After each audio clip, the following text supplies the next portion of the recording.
my case, started in 1962, and I was in Monterey, California, and there was a draft situation for the Army that took place. I was in an acting school, Pasadena Playhouse in California, and I went back to my little apartment and opened the mailbox one day, and there was a draft notice. And so then I had just gotten a job at ABC Television to work on the Steve Allen Show, the Soupy Sales Show, and Queen for a Day. And I'd kind of worked my way up, and I got those jobs because of the Pasadena Playhouse. And so that's an acting school, and a very serious one is, from my perspective, to learn to act. I was an actor. And so that notice, I called a friend in Seattle. I said, I got to get in a reserve unit like tomorrow morning. I have no way am I going to leave what I got and go be in the military. I mean, it's just not going to work for me.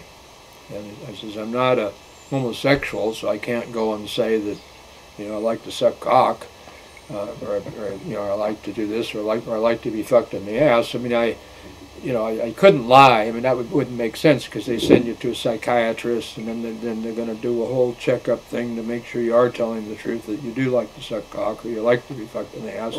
But the thing is, I didn't have to do that, because my friend called back about 2 days later, and he says there's a great unit called the 365th Civil Affairs Unit, which is up at Fort Lawton on Queen Anne Hill. I was a Queen Anne boy. I graduated from Queen Anne High School. And I lived in Magnolia, and I lived on Perkins Lane, and so I knew an awful lot about Queen Anne. So I said, well, that's perfect. He says, well, get your ass up here this week. You got to move quick. So I had to quit my job at ABC Television, and that was not a lot of fun, because I had an opportunity to be an assistant director on the Steve Allen Show, and Steve Allen was a major guy. I had done a cancer show, which was a cancer benefit show that they do once a year, and I helped with that. Charlton Heston was on it, Johnny Mathis was on it, Ernest Borgnine, and some other famous people were on that show, that cancer show. We had a 2-day rehearsal. It was also ABC. So I was learning how to be part of television, and I wanted to be part of television. That's how you get started. You have to start as a little guy and work your way up. Well, anyway, that draft notice took me away from there. So I go up to Seattle, get the 365th Civil Affairs Unit signed, get up. Within less than a month, I'm sent down to 6-month training at Fort Ord, Monterey, California, Army base. And I'm in a very specialized government unit. I was very fortunate to get in it. I was a clerk typist.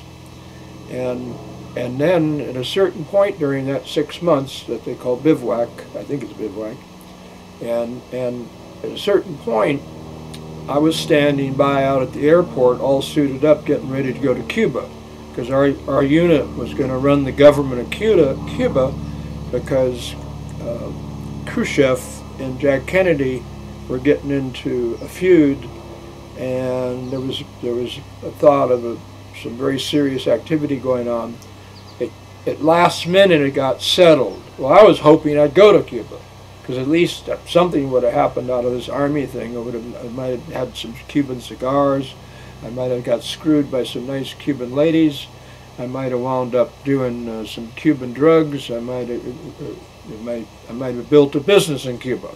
I mean, my head is not a bad idea, but it didn't work out. Beautiful island. Yeah, exactly. I mean, I would love to, I was young. I mean, it would have been interesting, but in a lot of respects, we were very fortunate that John F. Kennedy settled the deal very quietly during the night hours with Mr. Khrushchev, and so we went back to our barracks and went to sleep and went on with our training.